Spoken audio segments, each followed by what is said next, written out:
बड़ौदा उपचुनाव में कल एक नया मोड़ सामने देखने को मिला। जिस तरह से पहले देखा गया कि बीजेपी ने योगेश्वर दत्त जो पहलवान हैं उनको चुनावी मैदान में उतारा था, उसके बाद जो है कपूर नरवाल, जिनको जो है संभावना थी कि कांग्रेस जो है टिकट देगी, लेकिन उनको जो है टिकट नहीं मिली और वो आजाद उम्मीदवार जो है चुनावी मैदान में उतर गए थे। लेकिन कांग्रेस के लिए मुसीबत थी क्योंकि कपूर नरवाल का वहां पर अच्छा खासा रसूख था और नरवाल गोद से आते हैं, वहां पर नरवाल गोद का भी काफी रसूख था। इसको लेकर जो है कांग्रेस कहीं ना कहीं परेशानी में जरूर थी क्योंकि इंदु सिंह नरवाल को, जो इंदु सिंह नरवाल उर्फ भालू है, उनको टिकट दिया गया था। लेकिन कहीं ना कहीं एक जो कद है वो त्रिकोणीय मुकाबला जो है वहां पर देखा जा रहा था क्योंकि इंदु सिंह नरवाल और कपूर नरवाल, क्योंकि दोनों ही जाट हैं और दोनों ही जो है नरवाल गोद से आते हैं, जिसको लेकर कहीं ना कहीं जो कांग्रेस है, कांग्रेस की मुसीबत जरूर जो है कहीं ना कहीं बढ़ रही थी। इसी को लेकर जो है करनाल से संकट मोचक का काम किया सुरेंद्र नरवाल जी ने और इस समय सुरेंद्र नरवाल जो करनाल से कांग्रेस के जिला प्रधान रह चुके हैं और करनाल से मुख्यमंत्री के सामने चुनाव लड़ चुके हैं, इनकी अहम भूमिका रही है बड़ौदा उपचुनाव में। जिस तरह से बड़ौदा उपचुनाव में जो सामने एक समीकरण से नजर आ रहे थे, जो सामने एक माहौल दिख रहा था, उसको जो है किस तरह से कांग्रेस के फेवर में लाने वाले सुरेंद्र सिंह नरवाल इस समय हमारे साथ मौजूद हैं, जो लगातार 2 दिन बड़ौदा में थे और बड़ौदा के बाद आज जब करनाल पहुंचे हैं, क्योंकि कल भूपेंद्र सिंह हुड्डा, सुरेंद्र सिंह नरवाल और अन्य जो कांग्रेस के वरिष्ठ नेता थे, उन्होंने जो है उनका नामांकन जो था कपूर नरवाल का वो वापस करवाया है और कांग्रेस के समर्थन में जो है वो सामने खुलकर आए हैं। तो कहीं ना कहीं जो ताकत है कांग्रेस की और ज्यादा मजबूत नजर आ रही है बड़ौदा उपचुनाव में। और इस समय सुरेंद्र सिंह नरवाल हमारे साथ मौजूद है, उनसे हम जानना चाहेंगे, सर बड़ौदा उपचुनाव में जो चल रहा है हालांकि चुनाव, लेकिन जो माहौल दिख रहा था कांग्रेस के अब फेवर में जाता हुआ थोड़ा नजर आ रहा है क्योंकि इंदु सिंह नरवाल जिन्होंने कांग्रेस को टिकट दिया, इंदु सिंह नरवाल को कांग्रेस की टिकट मिली और कपूर नरवाल जो है वो आजाद उम्मीदवार चुनावी मैदान में उतर गए थे। तो किस तरह की भूमिका आपने निभाई कि उनको कांग्रेस के समर्थन में जो है उनको बिठाने की, क्या कहना चाहेंगे इस पर? देखिए, कपूर नरवाल जी एक बहुत अच्छे हमारे नेता थे वहाँ पे और उन्होंने आज़ाद उम्मीदवार के रूप में अपना चुनाव पत्र दाखिल कर दिया था। तो जब ये बात सारी की सारी सामने आई तो पूरे के पूरे जितने भी कमेरे और लुटेरे, 2 वर्गों की जमात है। कमेरे वर्ग के अंदर एक भावना पैदा हो गई थी कि भाई जो ये लुटेरा वर्ग इतने लंबे समय से इस प्रदेश को लूट रहा है, भारतीय जनता पार्टी के जो ये लोग हैं, इनसे छुटकारा कैसे मिले, क्योंकि यदि इनसे कोई सरकार से मुक्ति दिला सकता है तो वो तो भूपेंद्र सिंह हुड्डा दिलवा सकते हैं। और डॉक्टर कपूर एक अच्छे नेता थे, हमारे भाई हैं, वो हमारे बड़े अच्छे उनसे संबंध हैं। हम लोगों ने उनसे मिले, उनकी बात को सुना, उनकी कुछ बातें जायज़ भी थी और दुख भी था हमारे को कि भाई ये एक बहुत अच्छा प्रत्याशी था, इसको टिकट मिल जाता था। लेकिन हाईकमान ने जो फैसला किया इंदु राज जी के पक्ष में, तो हमारे को उस फैसले का भी स्वागत करना चाहिए। और हमारे लिए एक बड़ी दिक्कत ये आ गई थी कि दोनों के दोनों नरवाल थे और कपूर जी के और इंदु राज के खड़ा होने से वोटों के डिवाइड होने की बड़ी भारी संभावना थी और उसका सीधा सीधा फायदा भारतीय जनता पार्टी को जाता।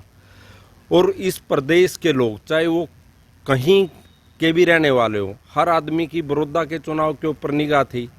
तो हमने कपूर जी को समझाया कि भाई साहब, आप अपना हित ना देखते हुए आप प्रदेश के लोगों का हित देखें, क्योंकि प्रदेश के लोगों ने मन बनाया हुआ है कि जो पिछले दिनों में इस सरकार ने जुल्म किए हैं, ताकि जो लाठियां पड़ी थी किसानों के ऊपर बड़ौदा में ना, यहाँ पे पिपली में, उस पिपली की जो किसान की कमर पे लाठियां पड़ी, उस लाठी की चोट का बड़ौदा के अंदर हाथ के निशान पे बटन दबा के बदला ले और वो चुनाव में इनको करारी शिकस्त ही ना दें बल्कि इनकी जमानत जब्त करवाएं। तो इन बातों को देखते हुए हमने उनसे रिक्वेस्ट की, हमारी पूरी खाप ने, हमने सारे खाप के जितने हमारे नेता हैं उनसे सबसे बातचीत की। सब लोगों ने बातचीत करके, दूसरे भी वहाँ के जो हमारे संबंध थे, वहाँ के 36 बरादरी के जो लोग थे, उनसे सलाह की और सबको इकट्ठा लेके हमने उनसे बात की और कपूर जी ने हमारी बात का सम्मान किया, प्रदेश के लोगों की आवाज़ का सम्मान किया और भूपेंद्र हुड्डा के नेतृत्व में इस सरकार को उखाड़ के फेंकने का स्वयं कपूर जी ने भी आह्वान किया। और अब मुझे लगता है कि ये चुनाव बड़े भारी बहुमत से कांग्रेस पार्टी वहाँ पे जीतेगी। जितनी भी पार्टी हैं उनकी सबकी जमानत जब्त हो जाएगी। नरवाल साहब, एक सवाल पूछना चाहेंगे कि पार्टी आलाकमान ने आपकी ड्यूटी लगाई इस बड़ौदा उपचुनाव में कि कपूर नरवाल जी जो हैं, जो आजाद उम्मीदवार के तौर पर चुनावी मैदान में अगर वो खड़े होते तो निश्चित तौर पर जब 2 नरवाल खड़े हैं और 2 बड़े नेता खड़े हैं तो निश्चित तौर पर उससे कांग्रेस को थोड़ा कुछ नुकसान जरूर हो सकता था। लेकिन अब कपूर नरवाल को जो आपने बात रखी, खा पंचायतों में आपका वहां पर अच्छा रसूख है, आपकी बात हुई, वहां पर आप पंचायत प्रतिनिधियों के साथ वहां पर मिले उनसे, तो किस तरह की उन्होंने बात रखी? क्या वो कांग्रेस को अब समर्थन पूरा देने के लिए तैयार हो चुके हैं? उन्होंने नामांकन हालांकि वापस ले लिया, भूपेंद्र सिंह हुड्डा और आप साथ थे सारे, तो निश्चित तौर पर कहीं ना कहीं कांग्रेस को मजबूती मिलेगी बड़ौदा उपचुनाव में। इस पर क्या कहना चाहेंगे? इस चीज़ में कोई दो राय नहीं। जो ये फैसला लिया है, ये कोई न तो उनके ऊपर राजनीतिक दबाव था, केवल जो सामाजिक बात है, जो समाज चाहता है, जो हमारे प्रदेश के लगभग 3.25 करोड़ लोग जो चाहते हैं, उन्होंने 3.25 करोड़ लोगों की भावनाओं का ख्याल रखा। और ये जो चुनाव जब 3 तारीख को वोटिंग होगी, आप देखना कि बड़े भारी बहुमत से कांग्रेस पार्टी इस चुनाव को जीत जाएगी। सर, बड़ौदा उपचुनाव की अगर बात की जाए, अभी सुबह ही हमारी जो है भारतीय किसान यूनियन के प्रदेश अध्यक्ष जो है गुरनाम सिंह चुड़ूनी, वो भी यहाँ पर करनाल आए हुए थे, उनसे भी हमारी बात हुई।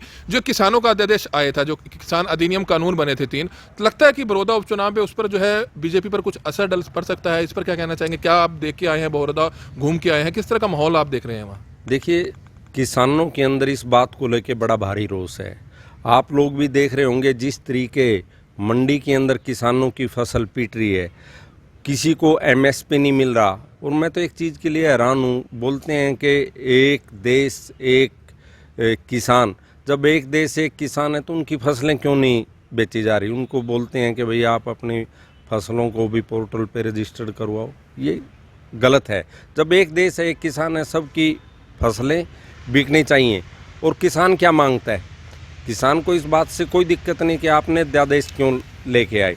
दिक्कत इस बात से है कि आपने इन अध्यादेशों को जो लेके आए हैं, ये चंद जो बड़े उद्योगिक घराने हैं, ये उनको फेवर करते हैं। किसान एक चाहता है कि आप इसके अंदर एक गारंटी करें कि न्यूनतम जो प्राइस है उससे नीचे यदि कोई फसल को खरीदेगा तो उसमें उसकी सज़ा का प्रावधान हो। दूसरा, वो कहते हैं कि भाई जो फैसला है, इन्होंने कहा कि आप एसडीएम की कोर्ट में जाएं या डीसी के पास जाएं, वो फैसला करेंगे। आप अच्छी तरह जानते हैं कि एसडीएम और डीसी वो सरकार के प्रभाव में काम करते हैं, वो किसान की बात नहीं सुनेंगे। और जो एक बड़ा उद्योगपति जो उनको सुविधाएं दे देगा, वो अनैतिक तरीकों से भी उनको प्रेशराइज कर लेगा। किसान तो बेचारा लूट के मारा चला जाएगा। और जो इन्होंने कहा कि भाई अब तो फ्रीडम है कि किसान कहीं भी जाके अपनी फसल को बेच दे। 1-2 एकड़ का किसान, मैं पूछना चाहता हूं कि उसको बेचारे को 2 एकड़ के किसान को, और एक जो गांव के अंदर गरीब आदमी रहता है, उसको बेचारे को ये नहीं पता कि कलकत्ता कहाँ पे है, बॉम्बे कहाँ पे है, भुवनेश्वर कहाँ पे है, मैड्रास कहाँ पे है। वो बेचारा वहाँ तक कैसे 2 एकड़ की फसल को लेके जाएगा? जितने की उसकी फसल नहीं होगी, उससे ज़्यादा तो वो खर्च करके आ जाएगा। और पता नहीं यदि वो वहाँ पे फसल को लेके जाएगा वो बिकेगी भी या नहीं बिकेगी। क्योंकि कई बार देखते हैं यहाँ पे सब्जियाँ वगैरह जो किसान पैदा करते हैं, उन सब्जियों को कई बार सोचता है कि करनाल की मंडी के अंदर ये फसल सस्ती है, चलो मैं दिल्ली लेके चला जाता हूँ। अनेकों बार ऐसा होता है, जब वो दिल्ली लेके गए, वो अपनी फसल भी वहाँ पे लुटवा के आगे और जेब से उल्टा और दे के आगे फसल करनाल से भी सस्ती बिकी जाती है। नरवाल जी, एक सवाल पूछना चाहेंगे। जो बड़ौदा सीट है वो कांग्रेस की झोली में रही है, काफी समय से कांग्रेस जो है जीतती रही है, कांग्रेस का जो उम्मीदवार है जीतता रहा है।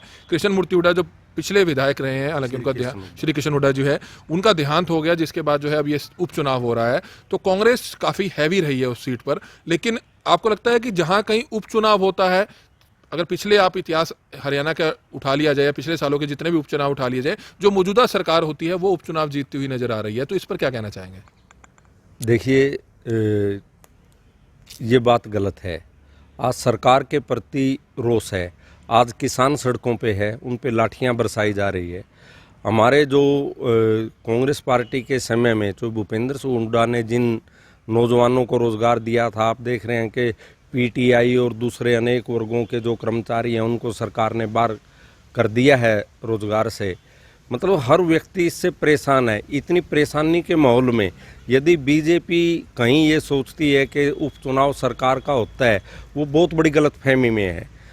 आप देखना कि 3 तारीख को बहुत बड़ी संख्या के अंदर मतदाता बाहर आएगा और इस सरकार के खिलाफ मतदान करके इसको बाहर निकालने का काम करेगा, सत्ता से बाहर उखाड़ के फेंकने का काम करेगा।